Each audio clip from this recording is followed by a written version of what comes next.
Assalamu alaikum, dear brothers and sisters. Welcome to our Dawah series where we aim to address the top 50 questions and common misunderstandings about Islam. Let's look at question number 19 in this series.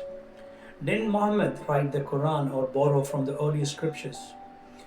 Well, opponents of Islam sometimes allege that Muhammad himself wrote the Quran or that he copied or adapted it from previous scriptures.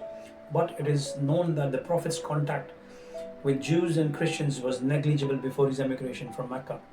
And after it, his role was that of a teacher, openly inviting the Jews and the Christians to accept Islam while pointing out how they had diverged from the true monotheism taught by their prophets.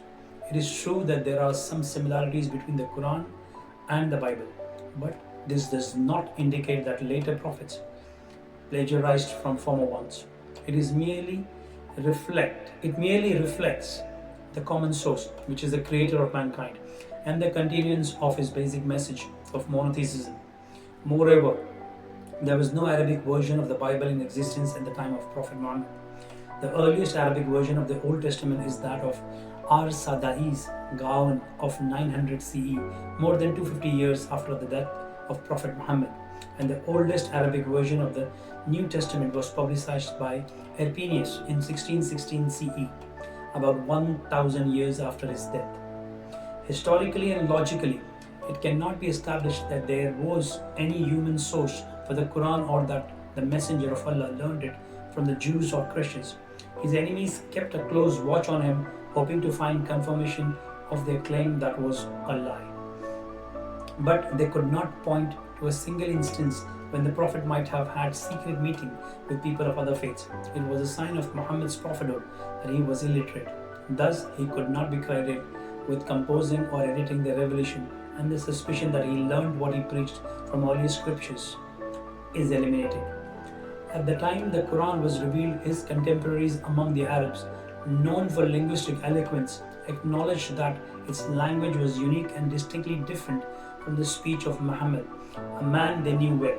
The Quran states that the Prophet was an unlettered man. So if that had not been true, his opponents would surely have exposed him. There is, however, not a single report to this effect, and no one denied his illiteracy. At the same time, no one denied that the Quran was unequaled in eloquence, impact, and clarity, including those who rejected its message. It is not difficult to verify that Muhammad did not possess knowledge of many things mentioned in the Quran, such as historical events, natural phenomena, and future occurrences. The kind of information he conveyed could not have been obtained through reading and research, so it was obviously something that could only have come directly from the Creator. The Quran states in several places that Muhammad and his people did not know these fleck, so had it been otherwise, his adversaries would have capitalized on that claim to discredit him. Only recently, within the last 2 centuries, have advancements in research technology led to the discovery of facts that were mentioned in the Quran by the unlettered Prophet over 14 centuries ago. Let me give you a few examples. First, the creation of the universe from a single entity and of life from water. Have those who disbelieve not considered that the heaven and the earth were a joint entity and we separated them and made from water every living thing? All creation is based on duality, made up of pairs, counterparts, or opposites.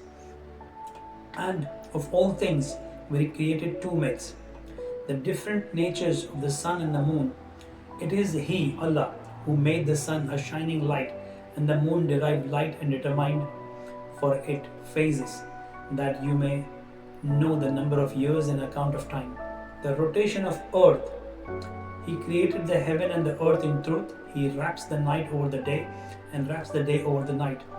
These are words recited by Muhammad, the unlettered prophet. The Quran addresses recently established scientific facts with the precision of a scientist. Could the most highly literate, well-read, or scholarly man of that period, or even of the century that followed, possibly have come up with anything similar? Hope I've answered the question. Thank you very much. Jazakallah.